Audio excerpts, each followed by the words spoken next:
Friends, சின்ன மருமகள் உங்கள் ஃபேவரட் சீரியலா? அப்போ மறக்காமல் நம்ம சேனலை சப்ஸ்கிரைப் பண்ணுங்கள். ஒரு வழியாக நம்ம மலருக்கும் போஸுக்கும் கல்யாணம் ஆயிடுச்சு.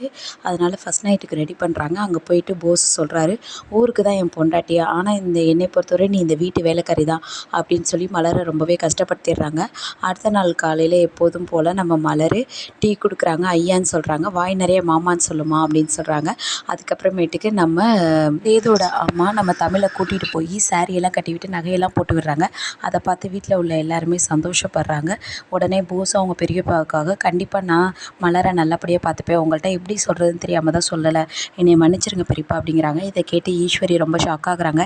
என்னடா இப்படி சொல்கிறேன்னதுக்கு, நான் அவர்கிட்ட சும்மாதாம்மா சொன்னேன், அவளை நான் வச்சு செய்கிறேன் பாருங்கள் அப்படின்னு சொல்லிடுறாங்க. அடுத்து நம்ம ஈஸ்வரி நம்ம தமிழ்கிட்ட சொல்கிறாங்க, உன்னை இவ்வளோ நாள் விட்டு வச்சதே போச்சு, என் மகனோட வாழ்க்கையை கெடுத்துட்டில, உன்னை பாரு தமிழ் நம்ம சேதுக்கிட்ட எல்லாம் உண்மையை சொல்லி உன்னை பழி வாங்குறேன்னு சொல்கிறாங்க. உடனே தமிழ் நம்மளே எல்லாம் உண்மையை சொல்லிடணும் அப்படின்னு முடிவு எடுக்கிறாங்க.